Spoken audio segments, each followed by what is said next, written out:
And I've been at HiQ for 5 years now. I've worked in a number of things. Currently, I'm working with Spiros and Thomas in the Cashless Society while I do some other things. Tonight, I'm here to talk to you about consent. Throughout the ages, moral philosophers have talked about identity and privacy. I'm not here to wax philosophical with you, but they've talked long enough to the point where we can get to consent in everyday conversation. So I'm just going to talk with you about consent, and I'm going to tell you that without your consent, I can become you. Like the cloud of biological material orbiting around all of you, skin cells, hair cells, other ejecta, I can get in there and sample you, take you back to my laboratory and mix up a perfect bioclone. But to be honest with you, it's not your body I'm after.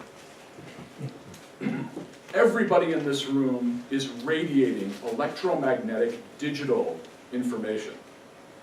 Be it your cell phones, your credit cards, your keyless entries, or your tunnelbana.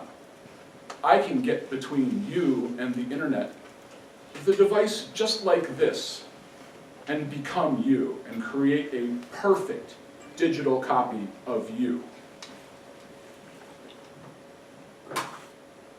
Why would I want to do that? Why would I want to be you? Well, I'll tell you. I want to be you because maybe I want your vote. Maybe I want your assets. I want to take your cash. Maybe I want to influence your peers or put some fake news in front of you. As we can see, identity is a really high-stakes game. Such a high-stakes game that the European Parliament recently introduced a law called General Data Protection Regulation, GDPR for short. Pardon me a second. GDPR does two really cool things with identity. The first is it takes the ownership of that identity and gives it back to you, so you own your identity. No longer do businesses, no longer does the cloud own you, you own the cloud. The second thing it does is it defines digital identity. Now, digital identity, according to GDPR, is something you are, something you have, and something you know. So, you all know who you are. You have a name and a personal number. Something you have might be your bank ID or your mobile phone.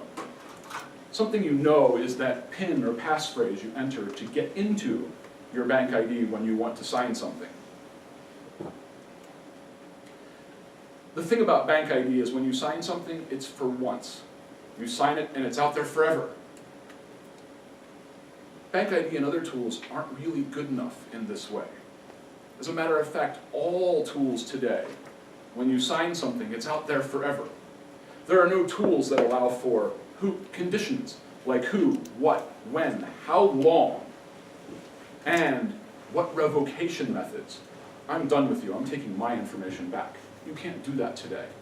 There's no tools for that. And I think that in order to ensure an agency of consent in identity management, we need to have identity plus consent equals privacy. It's not a privacy question, it's an agency of consent question.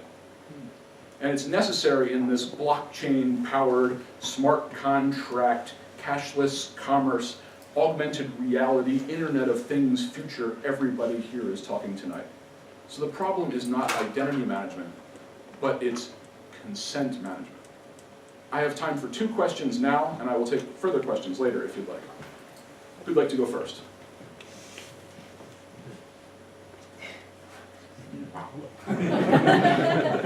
Crystal clear. What about those sort of safe wallets? Do they actually work? Yes, I have one. Yeah? Yeah, Cool. yeah, I use it, and I can't see it with my pineapple here, so. Yeah, and other software-defined radios that I own cannot read the RFID cards in there, so they're pretty good. I have another course that I'll be teaching in March here in High College called Simple Information Security Practice. And it's my belief that there's no such thing as security, there is only behavior and liability. And this is a behavior that I've taken to cover the liability of all my plastic. Is there any secure data systems? No, no such thing as security, only behavior and liability. So, you know, I'll be frank, what do you need to cover your ass with? How expensive is it? Spend that much on security. That's really the rule of thumb in my work. So, any others? One more? Okay, well, thank you so much. Great.